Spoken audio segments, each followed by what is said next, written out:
Welcome back. So we are on to our primary block for this quilt. And as you know, it has a block 1 and a block 2. Block 2 is much easier. However, this block, prepare to feel super proud of yourself because it's really not hard. And once you make one, you're gonna totally get it and have this wonderful sense of accomplishment because you'll realize it's very doable.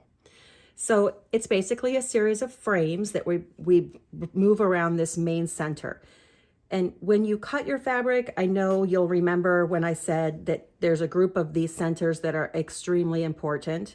And then we sorted them onto our paper plates or into our little groupings, which allows us to have this happen, this alignment of 4 colors happen since we did that work ahead of time. And mine are all on paper plates. That way, when I finish a block, I go to the next one, to the next one. I like that organization because I don't misplace anything. I know that everything I need is right there when I grab a plate, and then off I go. The first thing that you're gonna do for this block is use the squares that you created when you were cutting. You lined everything up, and then we have some matching squares for only 2 of the colors. I went ahead and drew my lines on the back side of the fabric, and I'm just going to show you quickly how this works. The first sewing step will be to put this first sashing on, but let me move this out of the way and show you what we're going to do with these. These are going to sit matching their corners, and they're going to go on your longer strip. And what we're going to do is we're going to sew them so that when we cut this seam allowance off and iron this back, it's going to mimic this center triangle all the way out.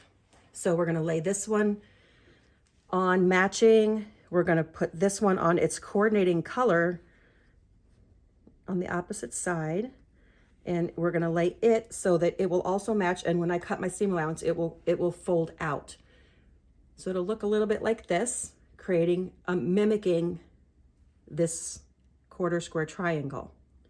And when you're done, you're going to end up with a sunburst happening on all 4 sides. These will be sewn here. Now let's lay this here and see what we think. Oops, when I iron this back, that's not going to work, is it? So placement is super, super important.